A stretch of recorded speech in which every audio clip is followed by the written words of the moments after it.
Selamat pagi saudara yang terkasih, berjumpa kembali di Renungan Patinan GKJ Purwantoro hari ini, Selasa 27 Juni tahun 2023, bersama saya Titi Ismulyanti dari Pepandan Bulukerto dengan tema Batu Penjuru atau Batu Sandungan. Bacaan kitab suci pagi ini terambil dari 1 Petrus 2 ayat 6-10 yang beginilah firman Tuhan. Sebab ada tertulis dalam kitab suci, sesungguhnya aku meletakkan di Sion sebuah batu yang terpilih, sebuah batu penjuru yang mahal, dan siapa yang percaya kepadanya tidak akan dipermalukan. Karena itu bagi kamu yang percaya, ia mahal.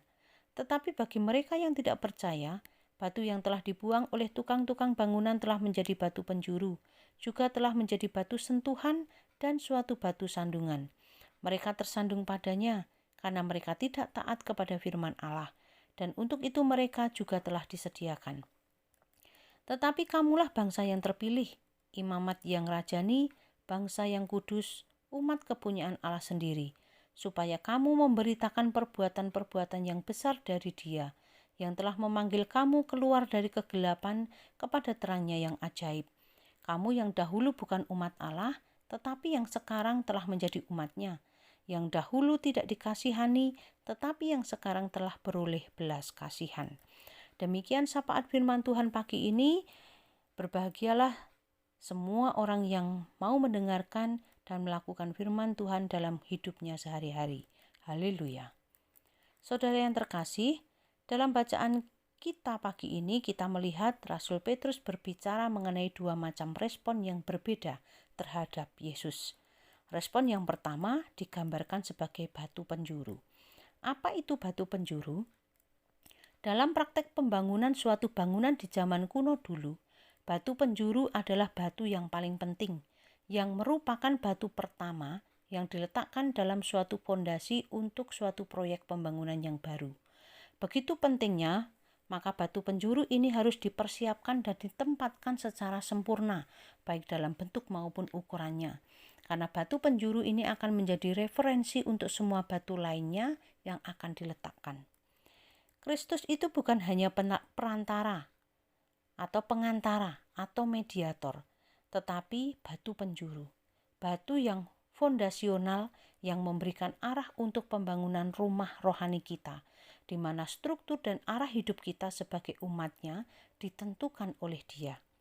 Di sini Kristus digambarkan sebagai batu penjuru yang terpilih, jadi Allah yang memilih dan menetapkan. Kristus juga digambarkan sebagai batu penjuru yang mahal.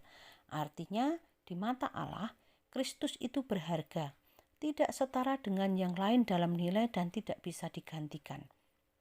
Ayat yang ke-7 tadi dikatakan, karena itu bagi kamu yang percaya, ia mahal. Jadi bisa diterjemahkan di sini bahwa bukan hanya Kristus itu berharga, tetapi juga kepercayaan pada Kristus itu merupakan sesuatu yang berharga. Maka tidak heran kalau dikatakan di ayat yang ke-6, siapa yang percaya kepadanya tidak akan dipermalukan. Jika kita menaruh percaya kepada Kristus, maka tidak akan dikecewakan. Orang bisa dikecewakan ketika menaruh pengharapan pada seseorang dan kemudian pengharapan itu hancur berantakan. Tidak demikian dengan orang-orang yang menaruh harapan dan kepercayaan pada Kristus. Pasti tidak akan dikecewakan. Jika kita membangun hidup kita di atas batu penjuru ini, hidup kita tidak akan menjadi roboh atau hancur berantakan, bahkan ketika ada badai kehidupan. Respon yang kedua, batu sentuhan dan batu sandungan. Dikatakan di ayat yang ke-7 tadi, tetapi bagi mereka yang tidak percaya, batu yang telah dibuang oleh tukang-tukang bangunan telah menjadi batu penjuru, juga telah menjadi batu sentuhan dan suatu batu sandungan. Bagi yang tidak percaya, batu penjuru itu menjadi batu yang membuat mereka tersandung, batu yang membuat mereka jatuh.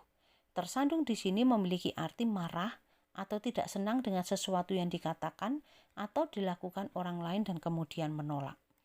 Kenapa tersandung? Sebab Kristus bukanlah Mesias sebagaimana yang mereka harapkan. Bagi orang-orang ini, Yesus tidak berarti karena tidak sesuai dengan pemahaman mereka mengenai Mesias. Sampai saat ini, Yesus terus menjadi batu sandungan sebagian orang yang tidak percaya kepada Yesus. Mereka menolaknya atau hanya mau percaya pada Kristus yang sesuai dengan pemikiran mereka yang sudah terbentuk. Menarik untuk diperhatikan apa yang tertulis di ayat yang ke-8. Mereka tersandung padanya karena mereka tidak taat kepada firman Allah. Jadi akarnya di sini adalah tidak mau taat. Mereka adalah orang-orang yang hidup dalam ketidaktaatan dan pemberontakan melawan Allah. Orang-orang yang menolak pada akhirnya akan membawa pada kehancuran atau hukuman bagi diri mereka sendiri. Terakhir, Kristus menjadi batu penjuru atau tidak? Kristus menuntut kesetiaan total dari kita. Dengan kata lain, tidak ada posisi netral. Mari kita akhiri dengan berdoa. Ya Tuhan, kami mau percaya kepadamu, karena sapaan firman-Mu pagi ini mengajarkan bahwa siapa yang percaya kepada Tuhan tidak akan dipermalukan. Jadi kami menaruh percaya kepada Kristus, maka tidak akan dikecewakan. Terima kasih ya Tuhan. Amin.